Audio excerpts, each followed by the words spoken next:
नमस्कार मित्रांनो, या व्हिडिओमध्ये मला अशा दोन संकल्पना स्पष्ट करायच्या आहेत ज्याबद्दल आपण नियमितपणे बोलतो, पण आपल्या सामान्य भाषेत त्यांच्या अर्थाबद्दल थोडा गोंधळ होतो. तर त्या दोन संकल्पना आहेत वस्तुमान आणि वजन. सर्वप्रथम मी तुम्हाला सांगणार आहे की या संकल्पना काय आहेत आणि नंतर आपण पाहू कशा प्रकारे या संकल्पना आपला गोंधळ उडवतात. मग वस्तुमान म्हणजे नेमकं काय? तर बघा, वस्तुमान समजून घेण्याचे काही वेगवेगळे मार्ग आहेत. त्यातील एक मार्ग म्हणजे कोणत्याही वस्तूचे वस्तुमान म्हणजे त्यामध्ये असलेल्या द्रव्यसंचयाचे मापन होय. उदाहरणार्थ, जर एखाद्या पदार्थामध्ये जास्त रेणू किंवा अणू असतील तर त्याचे वस्तुमान जास्त असेल.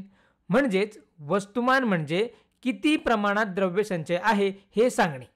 पण बघा, या व्याख्येबाबत आपण थोडी सावधगिरी बाळगायला हवी, कारण जेव्हा आपण अधिक प्रगत अशा भौतिकशास्त्राचा विचार करतो तेव्हा काही अशा गोष्टी असतात ज्या पारंपरिक अर्थाने पदार्थ होत नाहीत, पण तरीही त्यांचे वस्तुमान असते. उदाहरणार्थ, काही प्रकारची ऊर्जा किंवा काही कण जे पदार्थ वाटत नाहीत तरीही त्यांचे वस्तुमान असू शकते. मग वस्तुमानाची दुसरी व्याख्या अशी करता येईल की एखादी वस्तू विशिष्ट बलावर कशी प्रतिक्रिया देते. आपण न्यूटनच्या दुसऱ्या नियमानुसार आधीच शिकलो आहोत की जर दिलेले बल समान असेल आणि वस्तुमान जास्त असेल तर त्वरण कमी होईल, आणि जर वस्तुमान कमी असेल तर त्वरण जास्त होईल. म्हणजेच एखादी वस्तू दिलेल्या बलावर कशी प्रतिक्रिया देते हे त्या वस्तूच्या वस्तुमानाने ठरते. मग आता वजन म्हणजे काय? तर वजन म्हणजे वस्तुमानावर किंवा त्या वस्तूवर प्रयुक्त होणारे गुरुत्वाकर्षण बल होय. म्हणजेच एखाद्या वस्तूवर लागणारे गुरुत्वाकर्षण बल हेच वजन असते. आता यामधला फरक समजून घेण्यासाठी एक उदाहरण बघूया. समजा मी पृथ्वीवर बसलो आहे. माझे वस्तुमान 70 किलोग्रॅम आहे. म्हणजेच 70 किलोग्रॅम द्रव्याने माझे शरीर बनले आहे. पण जरी माझे वस्तुमान 70 किलोग्रॅम असेल तरी माझे वजन 70 किलोग्रॅम असणार नाही. लोक बोलताना सहज म्हणतात की माझे वजन 70 किलोग्रॅम आहे आणि सामान्य बोलचालीत ते बरोबर आहे.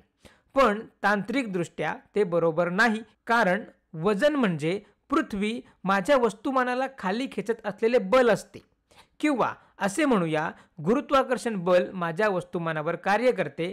मग बघा, वजन हे पृथ्वीवरील गुरुत्वीय क्षेत्राशी संबंधित असते, किंवा असे म्हणूया गुरुत्वाकर्षण बल माझ्या वस्तुमानावर कार्य करते. मग बघा, वस्तुमान हे पृथ्वीवरील गुरुत्वीय क्षेत्राशी संबंधित असते.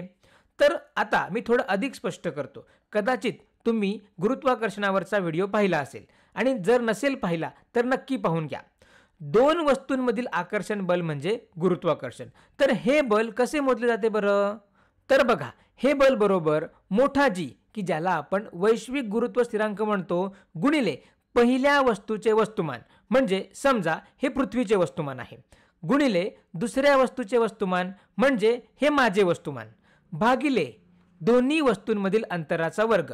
मग आता जर मी पृथ्वीवर असेल तर आपण असं म्हणू शकतो की हे अंतर म्हणजे पृथ्वीच्या केंद्रापासून पृष्ठभागापर्यंतचे अंतर आहे, कारण मी सध्या पृथ्वीच्या पृष्ठभागावर बसलो आहे.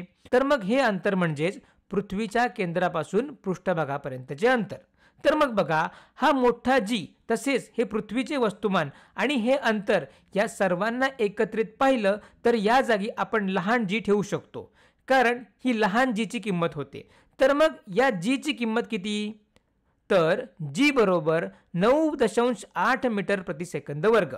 तर गुरुत्वाकर्षण बल बरोबर ही जीची किंमत 9.8 मीटर प्रति सेकंद वर्ग गुणिले हे वस्तुमान. तर बघा, पृथ्वीच्या पृष्ठभागाजवळ असलेल्या कोणत्याही वस्तूवर कार्य करणारे गुरुत्वाकर्षण बल हे अशा प्रकारे मोजले जाते.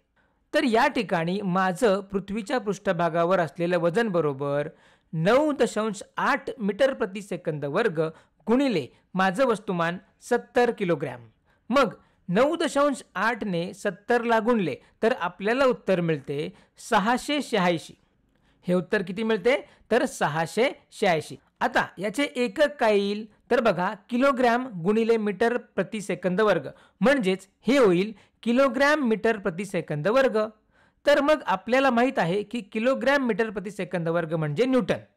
म्हणून माझं पृथ्वीच्या पृष्ठभागावरील वजन आहे 686 न्यूटन. पण आपण लोकांना असं म्हणताना कधी पाहत नाही, बरोबर?